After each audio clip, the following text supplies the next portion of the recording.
Just like every great success story of companies or icons who rose to be a great force, Sony started with the most humbling of beginnings. It is often hard to see if Masaru Ibuka always envisioned that Sony would grow beyond the small radio shop that it was when he began in 1945. However, today Sony is known as a multinational conglomerate operation with a revenue of over $85 billion and also one of the largest companies in the world. They are the names behind the popular PlayStation and Walkman and are present in over 204 countries. What made Sony grow beyond its days of humble beginnings? What were the defining moments of success?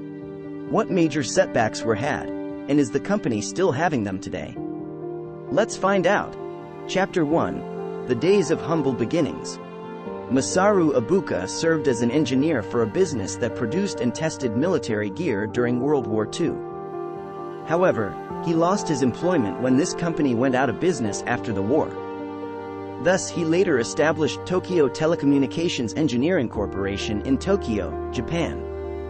Masaru Ibuka founded Tokyo Tsushin Kogyo, Tokyo Telecommunications Engineering Corporation, on May 7, 1946, in Nihonbashi, Tokyo, Japan, alongside Akio Morita, with 8 employees and a capital investment of 190,000 yen. Due to a lack of essential machinery, the company encountered many obstacles along the way. Fortunately, the company's engineers were highly inventive and imaginative, and they managed to complement the absence of equipment in some way. Sony Corporation, as it is known now, was established in 1958 by Tokyo Telecommunications Engineering Corporation. The name, Sony, was chosen for the company as a combination of 2 words. One was, Sonny, a slang term commonly used in 1950s America to refer to a young boy, and the other was the Latin word, sonus, which is the root of sonic and sound. In 1950s Japan, the term, Sonny Boys, was a loanword that denoted intelligent and well-groomed young men, which the founders of Sony, Akio Morita, and Masaru Ibuka, saw themselves as.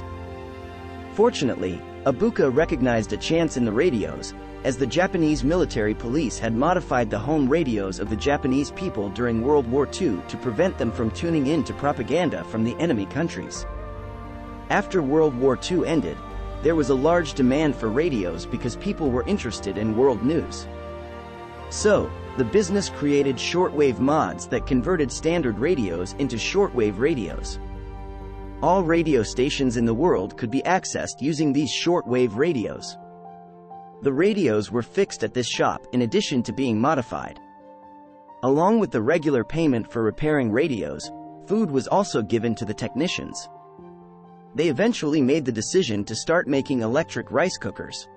They quickly became well known as a result, and a popular Japanese news section ran an article about them.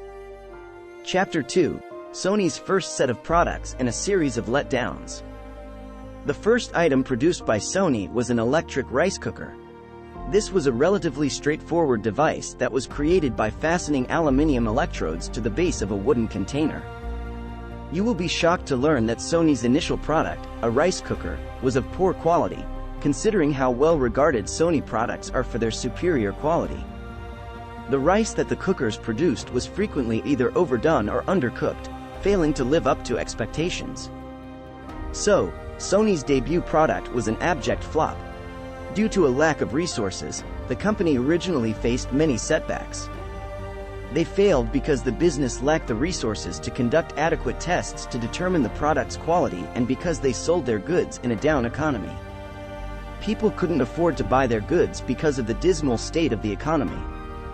TTK's first year of operation brought in only $300 in profit.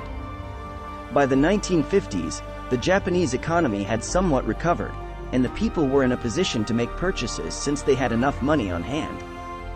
The Tokyo Tsushin Kogyo, TTK, also produced pillows with electric heating.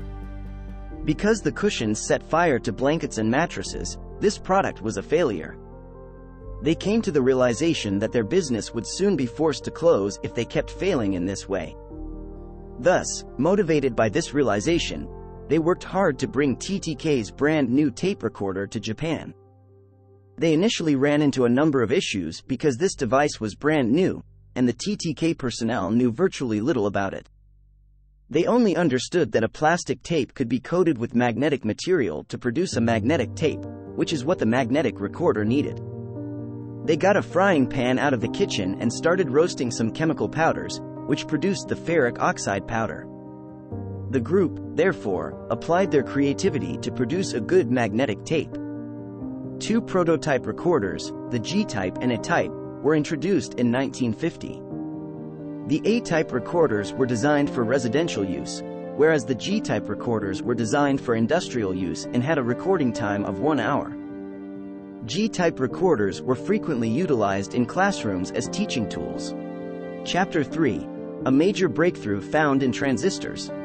However, because the economy wasn't really doing well, Ibuka and Morita decided to enter the world market, and at the time, the US was the only country using tape recorders.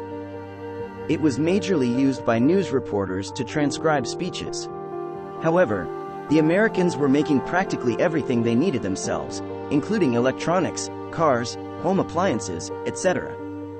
So, Sony sought to introduce a novel product into the American market to set a new trend.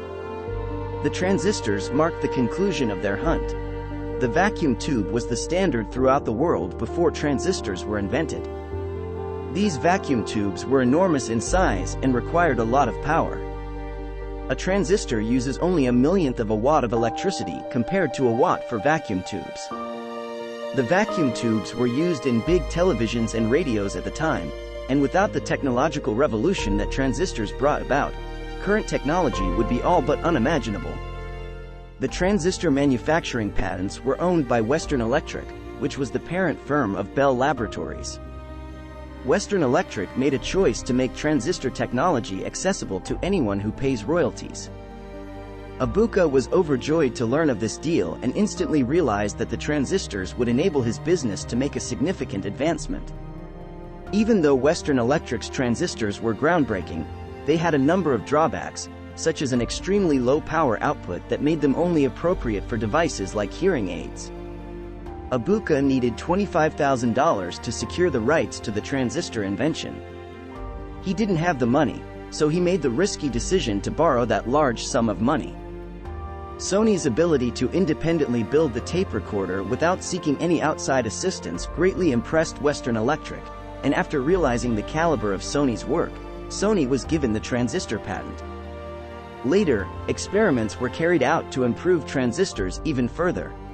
Everyone was taken aback when Sony developed transistor radios because numerous American firms had failed in their endeavors, leading them to believe that a little company like Sony could never create something so complex. This was the major breakthrough for Sony. With these newly worked on transistors, products made after were a series of successes. Major feats like the first ever produced television, some of the best televisions made for decades, their ever-famous Walkman, which sold over 385 million units, and the first ever CD player were just some of the successes that were birthed by these new transistors. The Sony Corporation was on top of the electronics chain, partnering with other brands to achieve maximum feats. However, why are they no longer heard of today? Why does it seem like the days of glory are all gone?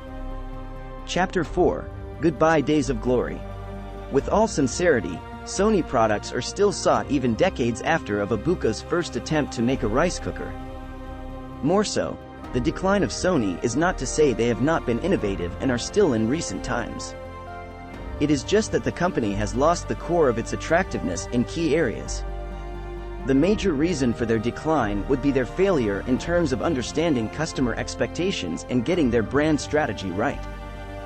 Consumers want products that are better at cheaper prices, and where this is not seen in Sony, it is seen in their chief competitors.